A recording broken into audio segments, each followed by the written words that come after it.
ಅಲ್ಲ, ನೀವು news channel ಹೇಳ್ತಿದ್ದೀರಲ್ವಾ, ಅವನ್ನ ಕಿಡ್ನಾಪ್ ಬಂದ್ಬಿಟ್ಟು ಇಟ್ಕೊಂಡು ಕೊಲೆ ಮಾಡಿದ್ರು ಅಂತ.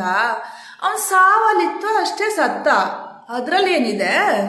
ಹಾ, ನಿಮ್ಗೆ ಯಾಕೆ ಅರ್ಥ ಆಗ್ತಿಲ್ಲ ಅಂತ ಗೊತ್ತಾಗ್ತಿಲ್ಲ. ಒಬ್ಳು ಹೆಂಗ್ಸು ಪ್ರೆಗ್ನೆಂಟ್ ಆದ್ರೆ ಇಷ್ಟೇ ದಿವಸ ಹುಟ್ಟುತ್ತೆ ಅಂತ ಮಗು ಅಂತ ಹೇಳ್ತಾರೆ, ಆದ್ರೆ ಇಷ್ಟೇ ಗಂಟೆ ಹುಟ್ಟುತ್ತೆ ಅಂತ ಹೇಳಲ್ಲ.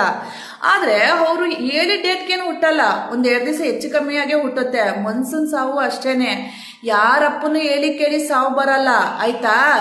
ಅವ್ರನ್ನ ಕಿಡ್ನಾಪ್ ಮಾಡ್ಸೋಗೋಸ್ಕರ ಅವ್ರು ಸತ್ತಿಲ್ಲ, ಅವ್ರ ಸಾವು ಅಲ್ಲಿ ಸರಿ ಇತ್ತು, ಸತ್ರು. ಅವ್ರಿಗೂ ಸಾವುಗೆ ಒಂದ್ ನೆಪ ಬೇಕಿತ್ತು ಅಷ್ಟೇನೆ.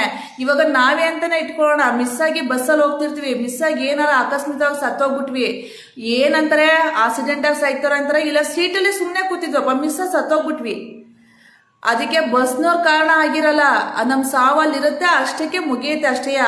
ನಾಚಿಕೆ ಆಗ್ಬೇಕು ಈ ನ್ಯೂಸ್ ಚಾನಲ್ಗೆಲ್ಲ, ಮಾನ ಮರ್ಯಾದೆ ಇಲ್ಲ.